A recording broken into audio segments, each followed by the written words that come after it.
Што се случи денеуве во судницата на Битолски суд, основен Битолски суд? Процесот започна и ќе трае. За жал мора да се браниш и покрај тоа што во раце држиш аргументи, докази и факти кои го потврдуваат напишаното. Како тоа се одразува на твојата работа, на семејството, па и на јавноста, ако се има во предвид дека новинарка одговара за напишани медиумски производи на суд.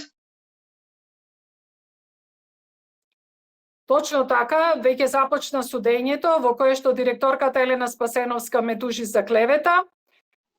Имавме едно подготвително рочиште и за жал ќе треба да објаснувам зошто таа ги прекршила законите и зошто несовесно постапувала во службата и ќе треба да докажувам на суд, иако СВР Битола и обвинителството докажа со истрага дека таа ги прекршила законите. Зошто ова судење, не ми е јасно, крајно непотребно, апсолутно непотребно да се бранам за нешто што веќе е јасно што правела директорката и јасно е дека и понатаму против неја ќе има судски постапки за сета таа злоупотреба на незината службена положба.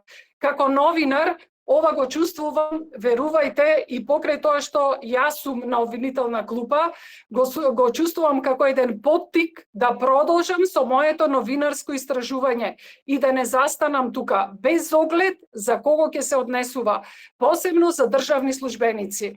Ова е губење на енергија, секако се одразува и на моето семејство, меѓутоа ова е една вистина, а јас како новинар се чувствувам како да сум чувар на таа вистина и имам одговорност како новинар да ја укажам на органите прогонот дека се случува криминал во државни институции.